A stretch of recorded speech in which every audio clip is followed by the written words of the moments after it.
नमस्कार मित्रांनो, बांधकाम कामगार योजनेतील लाभार्थ्यांसाठी खुशखबर आहे। महाराष्ट्र इमारत व इतर बांधकाम कामगार कल्याणकारी मंडळांतर्गत नोंदित इमारत व इतर बांधकाम कामगार लाभार्थी ज्यांचे की कार्ड नोंदित आहे, सक्रिय आहे, यांच्यासाठी महाराष्ट्र इमारत व इतर बांधकाम कामगार कल्याणकारी मंडळाने गृहोपयोगी वस्तू संच वितरणास पुन्हा एकदा सुरुवात केलेली आहे।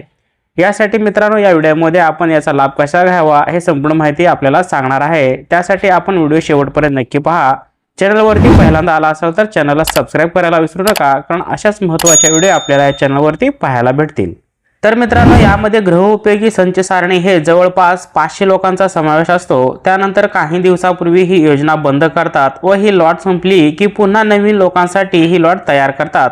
त्यामुळे तुम्ही लवकर या संचाचा लाभ घ्या। यामध्ये वस्तू असणार आहेत 4 ताट असणार आहेत, 8 वाट्या, 4 पाण्याचे ग्लास, 1 पातेले झाकणासह, पुन्हा 1 पातेले झाकणासह आणि पुन्हा 1 पातेले झाकणासह असे 3 पातेले तुम्हाला दिले जाणार आहेत। त्यानंतर भात वाटपासाठी 1 मोठा चमचा, त्यानंतर वरण वाटपासाठी 1 चमचा, 2 लिटर पाणी मावेल असा 1 जग दिले जाणार आहे। त्यानंतर आहे मसाल्यासाठी 7 भाग असलेला 1 डबा आणि 14 इंच असलेला देखील 16 इंच असलेला आणि 18 इंच असलेला डबा, असे 3 डबे तुम्हाला दिले जाणार आहेत। आणि 1 परात असणार आहे याच्यामध्ये आणि 5 लिटर कॅपॅसिटी असलेले प्रेशर कुकर देखील दिले जाणार आहे।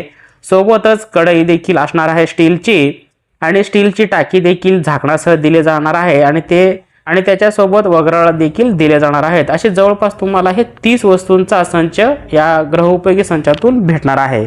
तर मित्रांनो, यासाठी अर्ज कसा करायचा प्रश्न तुम्हाला पडला असेल तर याच्यासाठी एक व्हिडिओ बनवलेला आहे। त्या व्हिडिओची लिंक देखील तुम्हाला डिस्क्रिप्शन मध्ये दिलेली आहे। त्यातून क्लिक करून त्याप्रमाणेच तुम्ही अर्ज भरून याचा लाभ घेऊ शकता। त्यानंतर आहे कागदपत्रे कोणते लागणार आहेत।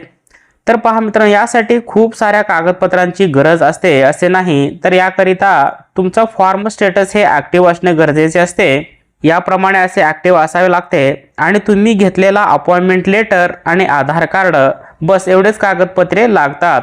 तर भांडे किट घ्यायला जात असताना तुम्ही शिबिराच्या वरती एवढे डॉक्युमेंट तुमच्या सोबत ठेवा मित्रांनो। तर मित्रांनो, या फॉर्मसाठी पात्रतेची अटी काय असणार आहे, तर पात्रतेची अटी पहा, तुमचं बांधकाम कामगार कार्ड हे ऍक्टिव्ह असणे गरजेचं आहे। त्यानंतर याच्यासाठी शेवटची तारीख, तर याच्यासाठी शेवटची तारीख वगैरे काही नसतं मित्रांनो। तर हे फॉर्म चालू झाले की हे भांडे संच वाटपास सुरुवात होते, पुन्हा काही दिवसासाठी हे बंद केलं जातं आणि पुन्हा देखील ही योजना सुरुवात केली जाते।